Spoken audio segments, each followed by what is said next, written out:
it's way different once you get into it. Like, it's so painful. Everything about it is so painful. And then there's all these moments where you're like, why am I doing this? Like, what does it really matter?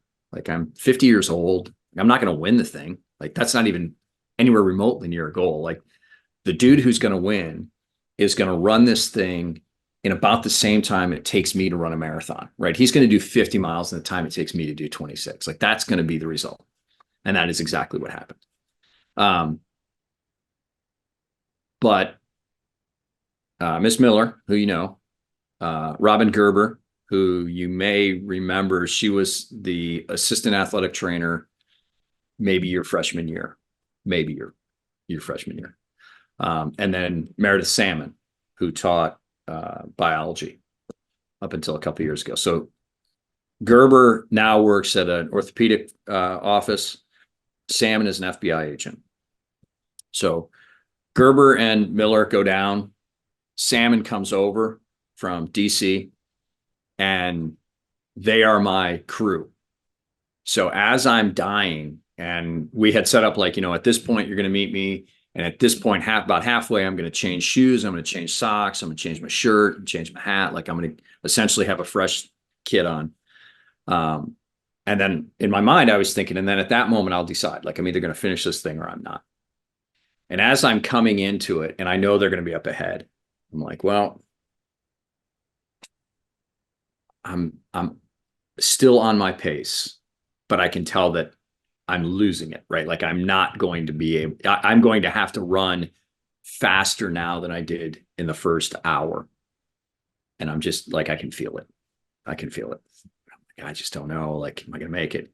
And as I'm within a couple of 100 yards, I can't see them. I hear them screaming my name.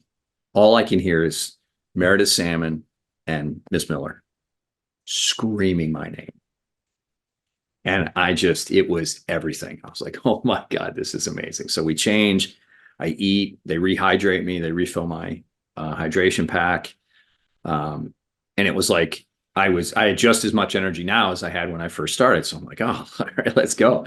So I get going again. So I'm doing great now. Now I'm flying, I'm doing great, but it doesn't last very long because, like, the body is the body. And the reality is I had not trained well enough. I was not ready. Connor asked me that day you're talking about when we got back from break. So we had been in wrestling for a couple of days and we go to Thanksgiving. This run was the Friday before Thanksgiving, right? So, Connor had said something to me like, what are you doing over Thanksgiving? And I was like, I'll tell you when we get done. I said, there'll be something when we get done. So then after that, he was like, so you think you're in the best shape of your life? And I was like, no, that's the thing. Not anywhere close. Like, I had no business doing that run from a fitness standpoint. Like, my feet were jacked up. My cardio wasn't there. My overall core strength, I had not worked out nearly enough. I was not really ready to do that. So as I'm running, now I'm in the second half of this thing. I didn't expect to see these three again. I thought I'd see them halfway and then I'd see them at the end, because the course is set up and they tell you, like, you can't have anyone run with you. If you have a support crew, they can only be at these couple of spots. And we hadn't talked about them being anywhere else. So I just figured once they had re-upped me and there were aid stations along the way, I was just like, okay, I'm going to see them at the end. But it's just me now. And all of a sudden, again, I'm coming around a curve. I'm all up in my head.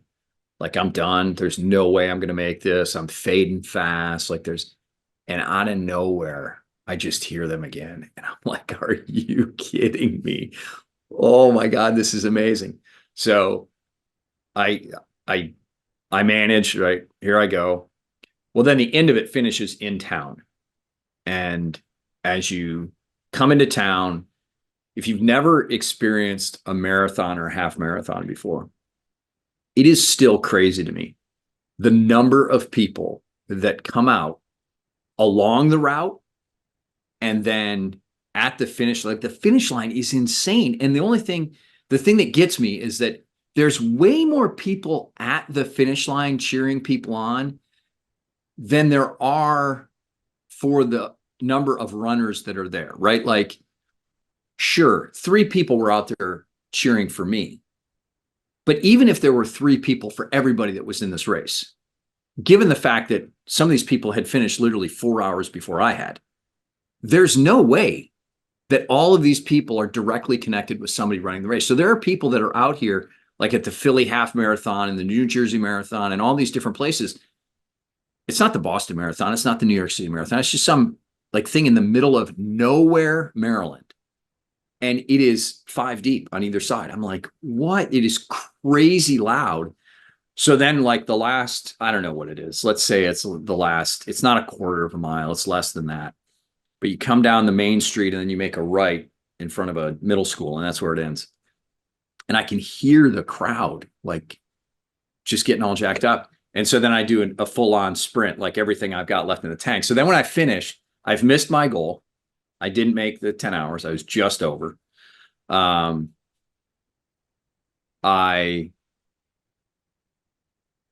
finish, but then my immediate thought is, could I have sprinted longer than that? Like, could I have done more than like, so it was a really weird experience. On the one hand, going into the day, I had no expectations because I knew that I really hadn't done enough work for the goals that I wanted to achieve.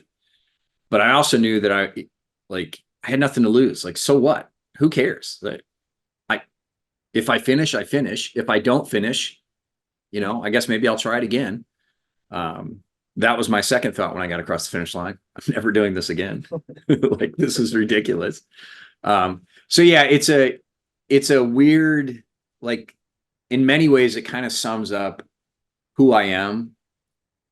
Somebody gets an idea in my head, and I feel like that's a worthwhile or an interesting challenge.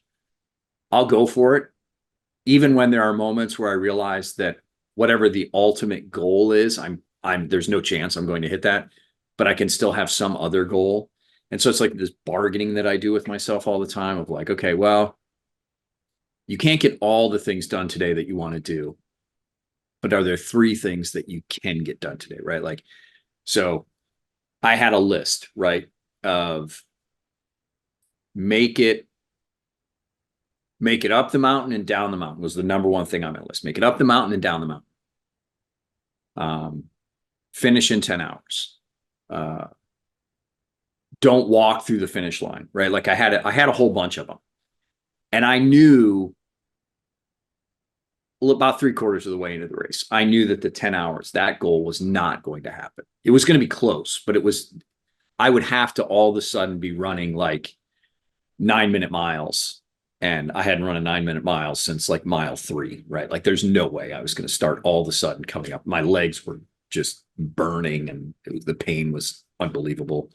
And then as it turned out, the last 3 or 4 miles of this thing are road run. And they're just this undulating, like nonstop. And so every time I started to go up, I would be cussing. And then as I was coming down, I would start running again. And then I would go up and then I'd start walking. And then I'd go down and I'd start running again. But I just kept setting all these different goals along the way. Like, okay, well, can you run for another 30 seconds? If you run for another 1.5 minutes, then you can walk for 30 seconds. So it was wild. It was a great experience. There are like 9,000 different stories of things that happened during the run that were hysterical. I actually ran into a person that I had worked with years ago, who I knew ran these. She's an ultramarathoner. I remember when she ran this one the first time, like 15 years ago, 20 years ago. But I literally ran into her. Like I'm running down the hill and I was like, wait. And she was like, don't stop, go. And I was like, all right, keep going. And then she passed me later. And as she was passing me, she was like, hey, I'm not going to stop either. I'm like, yeah, go for it. But that kind of stuff, like it was amazing. It was an amazing experience. Running is just a bizarre thing to me because I feel like I didn't get to it until I was well into my 30s, even my early 40s. Like just the idea of, all right, I'm going to go out and run for 3 miles today just to do it. But it's become sort of the thing now. The reality is I've got to get my feet looked at all through wrestling season. It's been a problem, but So I haven't run. I have not run since that day.